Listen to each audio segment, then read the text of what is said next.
Hello, Facebook family. I have decided to do this video. It has been weighing very heavily on my heart and on my mind as well. And it was something that I wanted to say early on, but there were so many emotions and so much pressure for me to go with the popular opinion about who George Floyd was.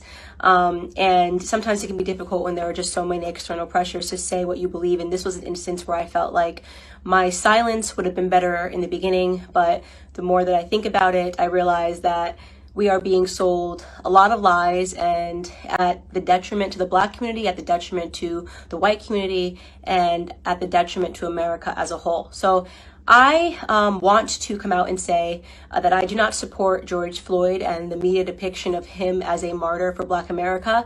I'm going to explain why, and I hope that some of you guys will understand where I'm coming from. I have spent a considerable amount of time reading a lot of Black authors that I think are some of the most brilliant Black Americans breathing.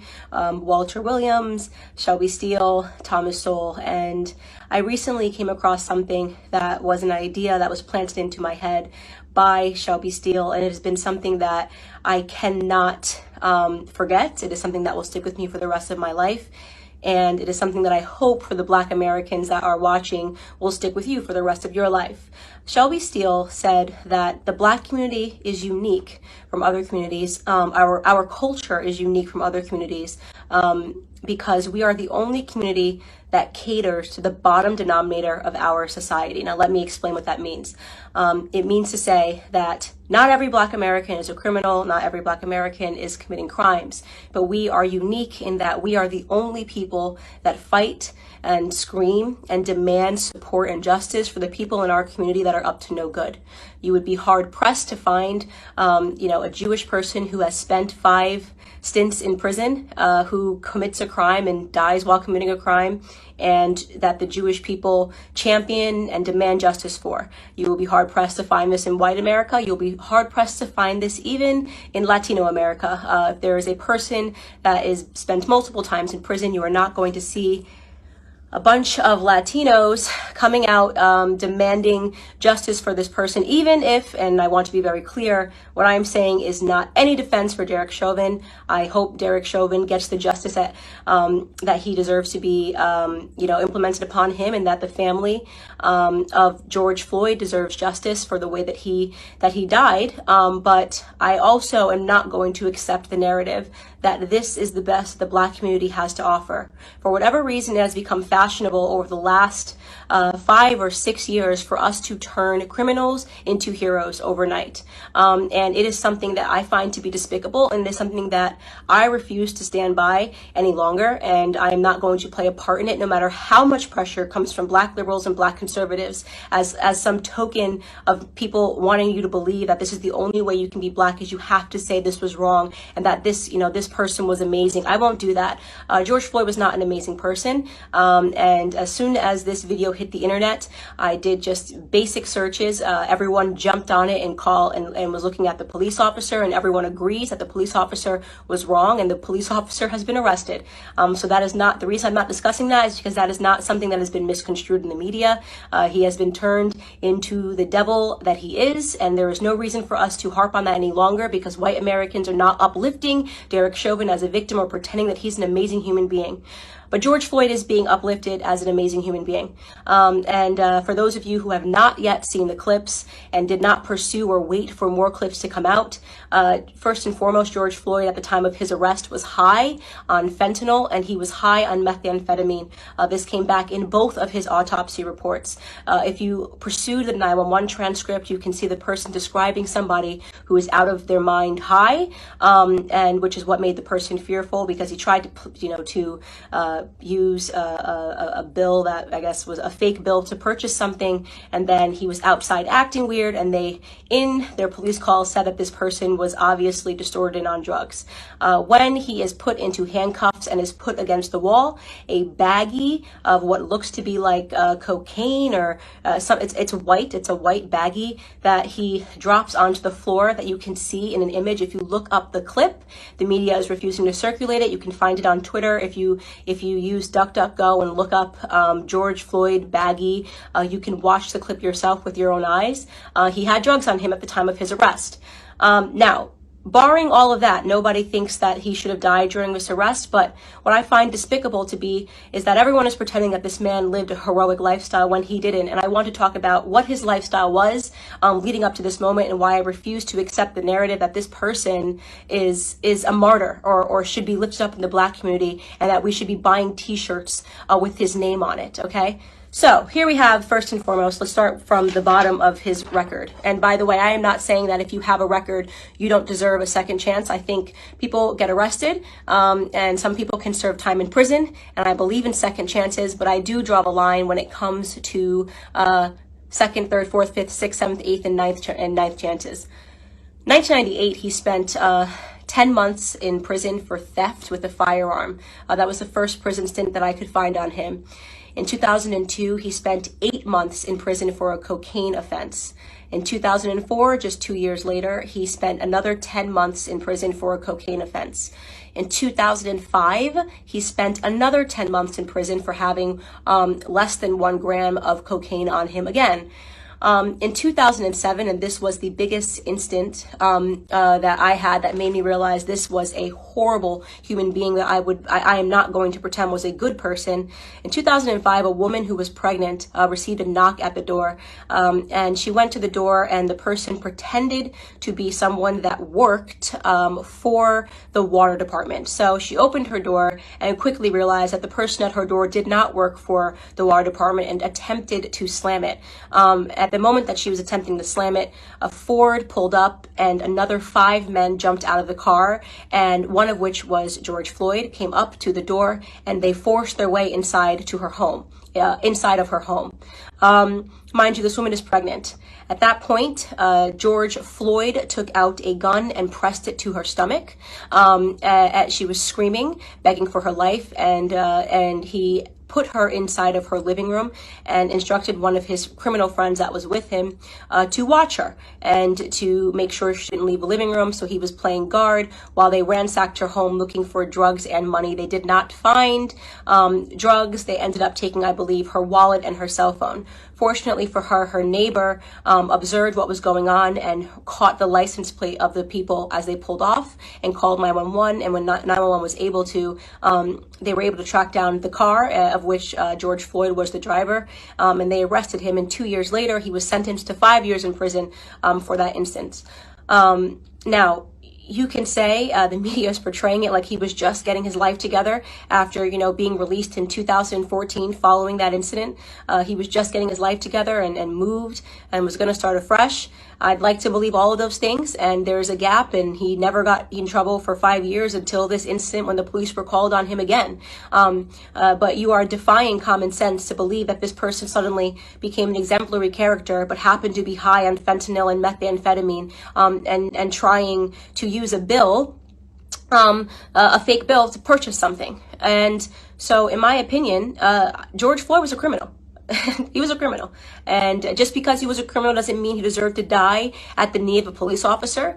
But it does mean that I am not going to play a part of the broken Black culture that always wants to martyr criminals, who wants to pretend they were these upstanding human beings that just wanted to help society, that just wanted to reach out and uplift society. And he has a rap sheet that is long, that is dangerous. He was an example of a violent criminal his entire life. Okay, up until the very last moment. Now, again, I want to be clear. This is not a defense for Derek Chauvin. No one that I have spoken to, no one in the news is defending Derek Chauvin. He is getting what he has coming to him. Okay, great. But why are we pretending that this criminal should be upheld as a citizen, as a martyr in Black America? A martyr for a fake narrative, by the way. Police brutality, racially motivated police brutality is a myth. Okay, so let's get into that. Not only are we using this death, right, and allowing it to cause these riots and protests, pretending this was some upstanding citizen in the Black community who was tackled down and killed for no reason, right? Not only are we allowing it to inspire riots in which Black people are dying, in which actual upstanding Black citizens are dying. Case in point, I'm sure you guys have all now seen David, the sheriff that just was shot and killed because he was trying to protect a pawn shop. Please look him up if you haven't seen it. I'm blanking on his last name. His first name is David, who was shot and killed for trying to protect a pawn shop from looters, an upstanding citizen, an actual head of a police. He was the head of a police his entire life, 77 years old, did everything right? So we now have to kill upstanding Black citizens because a non-upstanding Black citizen, a career Black criminal, died. Now, did he deserve to die in that manner? No. I can't say it enough. No, he didn't deserve to die in that manner.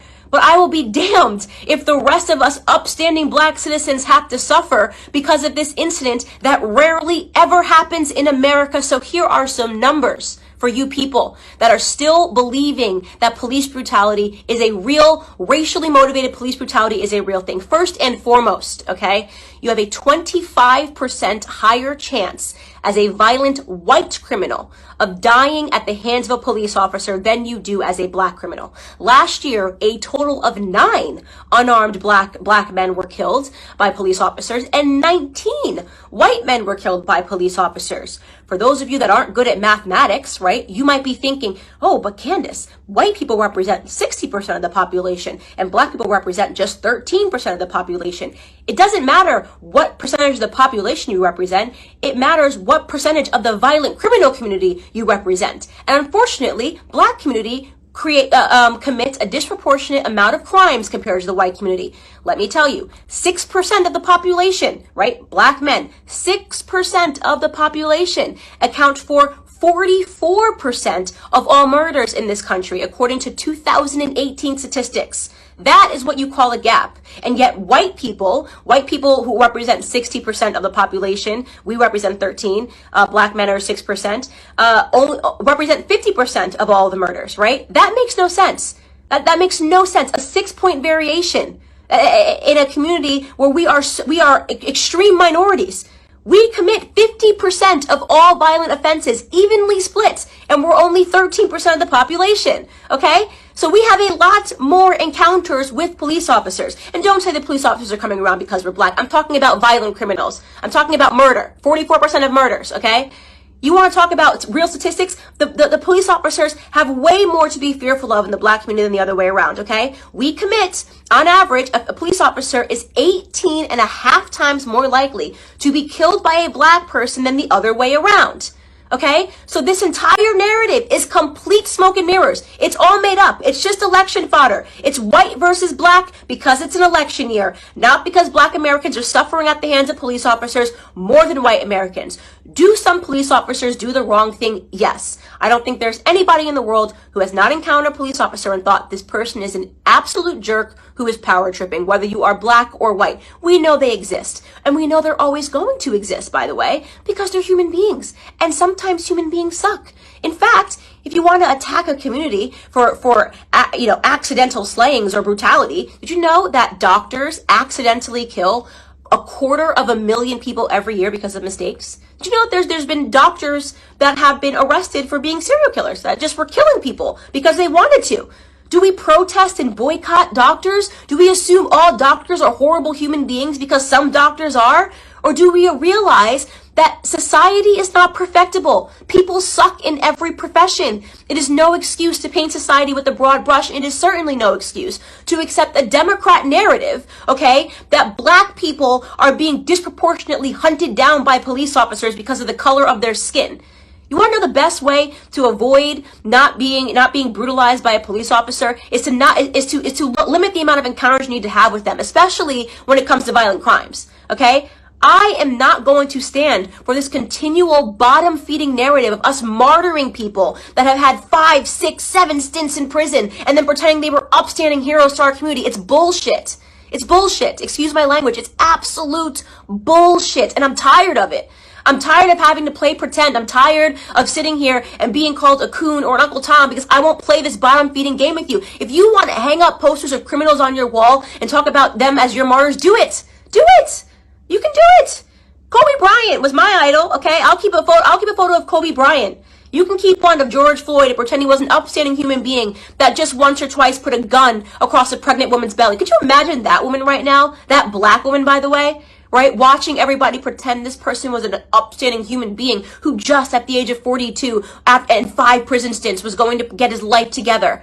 I mean, it's embarrassing. We are embarrassing in that regard, right? This is why we have a cycle and a toxic culture, because nobody wants to tell the truth in Black America. It's so easy to be a victim. It's so easy to ask white people to bow down and apologize and do all these things for us. It's crap. It's crap. It's a lie. It's a farce. Our biggest problem is us, okay? It's why we don't talk about it when black on black crime happens. It's why we don't talk about it when 40 black people are killed in one weekend during Memorial Weekend in Chicago. We don't want to talk about any of that stuff. We don't want to talk about Baltimore. We don't want to talk about New Jersey. We don't want to talk about any of these places where black people are being slaughtered by other blacks, because that would mean that we had to be personally accountable, right? That would mean personal responsibility. We don't do personal responsibility in our community. We don't do it. We blame white people, right? We only point a camera to white people when they do something, even though we do it at a way higher rate to ourselves, right? We celebrate our drug dealers. We're the only community, right, that would ever create hashtags to free people from prison because they committed crimes, like free Meek Mill, free this rapper, free this rapper. How hard is it to not spend multiple times in prison? How difficult is that? Is that too hard for us? Is that way too high of a mountain for us to scale, to do the right thing, to be upstanding citizens? That is the call to action that I have for Black America with Blexit. Like, why do we keep fulfilling this narrative? What do you think the perception of us, by the way, is on the outside? You ever look at the comments? You ever go into like an anonymous blog and see what people say? Oh, just black people being black people. I see those racist comments. Oh, just black people gotta riot. Black people gotta be black people. You know how they are. Oh, just black people being ignorant. That is the perception. When people get to be anonymous and talk about us, that's what they think about us, right? They think that we are the kind of people that will forever uphold criminals as the martyrs of our society, that we will never take account for the things that we do wrong, right? That we don't have it within us to educate ourselves to get ahead. And that for those of us that actually do it, well, we get called coons, right? You got Condoleezza Rice, she's a coon.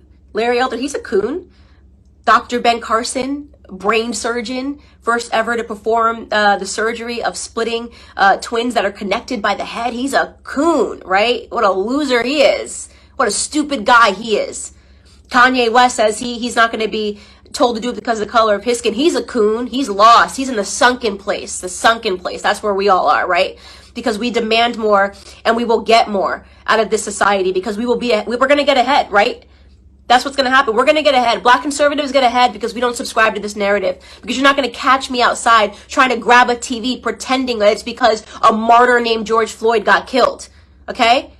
I'm a big believer that no matter what color you are, you do stupid things, you win stupid prizes. Okay? We have to do better. We have to teach our kids better, or we're not going to get ahead, right? Anyways, this is just a rant because I have been feeling super annoyed at these depictions in society. I have no apologies here to make. George Floyd is not my martyr. He can be yours. That's all I have to say to Black America.